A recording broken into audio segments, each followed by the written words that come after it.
अगले रोज हम उठे तो सुबह के 9 बज रहे थे और मुजाहिद खुद नाश्ता कर चुका था और हमारे लिए नाश्ता तैयार कर रहा था। हम नाश्ता करने लगे। मुजाहिद दुकान पर जाने के लिए तैयार था। मैंने उससे कहा कि तुमसे 2-4 जरूरी बातें करनी हैं, क्या तुम थोड़ी देर के लिए हमारे पास बैठ सकोगे? वो हमारे पास ही दरी पर बैठ गया। क्यों नहीं, बताओ क्या बात है। मैंने उसे अपना सारा मंसूबा बताया और कहा कि हमें 2 जोड़े ऐसे कपड़ों के चाहिए जिस किस्म के कपड़े यहाँ के हिंदू मजदूर आमतौर पर पहनते हैं, मगर सबसे जरूरी चीज जो हमें दरकार है वो हमारे ऑटोमेटिक पिस्तौलों के लिए 2 साइलेंसर है। क्या तुम हमारे पिस्तौलों पर फिट आने वाले 2 साइलेंसर कहीं से ला सकते हो? मुजाहिद ने अपनी मखसूस बेनियाजी से जवाब दिया, मुझे दोनों पिस्तौल खाली करके दे दो, मैं कोशिश करूंगा। मैंने उसी वक्त दोनों पिस्तौलों के मैगजीन निकाले और उन्हें मुजाहिद के हवाले कर दिया। उसने दोनों पिस्तौल अपनी कमीज के अंदर छुपा लिए और बोला, दरवाजे को अंदर से अच्छी तरह बंद कर लेना और बाहर बिल्कुल ना निकलना। वो चला गया। वो हमें रात के वक्त भी मकान से निकलने की बड़ी मुश्किल से इजाजत देता था। ये बात जरूरी भी थी, इसलिए कि हम बड़े अहम मिशन पर आए हुए थे और इस मिशन के लिए जरूरी था कि हम लोगों की नजरों में न आए। वो दोपहर को खाना खाने भी न आया। हम दोनों ने रात का बना हुआ खाना खा लिया। वो रात को आया,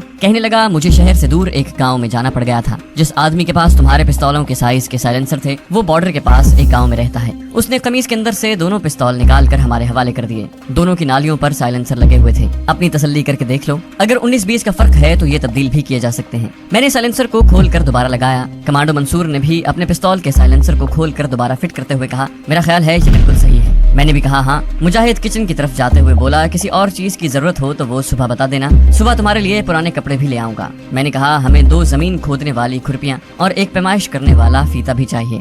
मुजाहिद ने किचन में से जवाब दिया, सुबह ये दोनों चीजें तुम्हें मिल जाएंगी। दूसरे दिन वो 9 बजे घर से निकल गया और 11 बजे वापस आ गया। उसके हाथ में पटसन का थैला था। थैले में हमारे लिए हिंदू पहनावे के 2 पुराने गर्म कोट और 2 मैली सी पगड़ियां थीं, जिन्हें पंजाब के हिंदू माली बागबान सर पर बांधा करते थे। सारा मंसूबा हमारे सामने था। हमने तैयारी शुरू कर दी। जब हमने पाजामे कुर्ते पहनकर सरों पर उल्टी सीधी पगड़ियां बांधी तो मुजाहिद हंसकर बोला, तुम दोनों किसी सरकारी दफ्तर के बागीचे के माली लग रहे हो। मैंने कहा, बस मैं यही चाहता था। अब तुम ऐसा करो कि हमारे माथों पर सुर्ख पेंसिल या सुर्ख रोशनाई से हिंदू वाले तिलक लगा दो। उसके पास न सुर्ख रोशनाई थी न सुर्ख पेंसिल थी। कहने लगा, ये हिंदू सिखों का शहर है, मैं बाजार से अभी तिलक लगाने वाला बना बनाया रंग ले आता हूँ। वो दायमगंज की दुकान से एक छोटी सी डिब्बी खरीद कर ले आया जिसमें सुर्ख रंग घुला हुआ था। उसने मेरे और कमांडो मंसूर अहमद बट के माथों पर अबरुओं के दरमियान जिस तरह हिंदू तिलक लगाते हैं 2 तिलक लगा दिए। अब हम पूरे हिंदू लगते थे। हमने खुरपियां हाथों में पकड़ ली और खामोशी से मकान से निकलकर गली में से होते हुए पीछे खेतों में आकर रीगो ब्रिज की तरफ चल पड़े। क्योंकि मैं उस सारे इलाके से वाकिफ था इसलिए मैं जरा आगे आगे चल रहा था। हमें वहाँ जाकर जो कुछ करना था वो मुझे मालूम था और मंसूर अहमद बट कमांडो को भी मालूम था।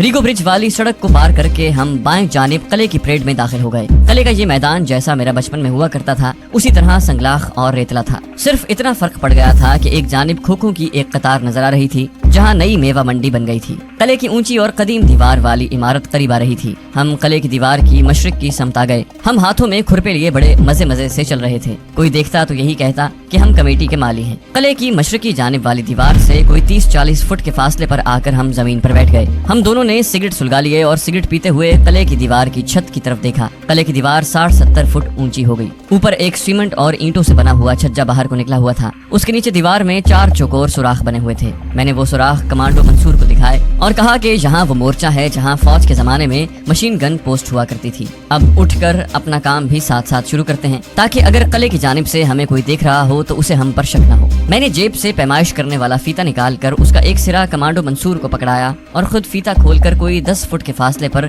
जमीन पर खुरपी से निशान लगाया। इस तरह हम निशान लगाते लगाते कले की दीवार के मजीद करीब होते चले गए। 10 जगहों पर निशान लगाने के बाद हमने अपने लगाए हुए निशानों की जगहों पर खुरपी से जमीन में सुराख डालने शुरू कर दिए। साथ साथ हम दीवार की ऊंचाई और उसके ऊपर छज्जे के अंदर बने हुए सुराखों का जायजा भी ले रहे थे। कमांडो मंसूर अहमद बट कहने लगा, जगह तो यही है और इसी मोर्चे के करीब छत पर से नीचे जीना दूसरी मंजिल पर उस तहखाने के दरवाजे के करीब जाता है जहाँ कमांडर शेरवान कैद है। मगर इस दीवार पर चढ़ा कैसे जाए? मैंने कहा, अगर हम इस दीवार पर नहीं चढ़ सकते तो फिर कमांडो की तरबियत हमने किस लिए ली थी? हम में और एक ट्रेंड कमांडो में फर्क ही क्या रह जाता है? उस वक्त पिस्तौल हमारे पास नहीं थे। पिस्तौल की हमें जरूरत भी नहीं थी। हम दोनों पिस्तौल अपने मुजाहिद के मकान पर ही छोड़ाए थे। हम एक दूसरे के 10 फुट के फासले पर बैठे जमीन में खुरपी से सुराख डाल रहे थे। ये काम हम बड़े आराम से कर रहे थे। हमारी सारी तवज्जो कले की दीवार की तरफ थी। मैं बड़े गौर से दीवार का जायजा ले रहा था। कले की दीवार के नीचे एक खाई थी जिसमें झाड़ झंकार उगा हुआ था और कहीं कहीं कूड़े का ढेर भी लगा हुआ था। मैंने अंदाजा लगा लिया था कि इस दीवार को फलांगने और ऊपर मोर्चे के छज्जे तक पहुंचने के लिए हमें कम से कम 70 फुट लंबे रस्से की जरूरत पड़ेगी। ये जरा मुश्किल काम था। मुश्किल इन मानों में कि हमें 70 फुट लंबा रस्सा उठाकर जहां लाना था और फिर रस्से के आगे आंकड़ा लगाकर उसे मोर्चे के सुराख की जानिब 70 फुट से ज्यादा ऊपर की तरफ उछालना था, जो उससे ज्यादा मुश्किल काम था। अब हमने 3 सुराख ही खोदे थे कि एक तरफ से हमें पुलिस का सिपाही हमारी तरफ आता नजर आया।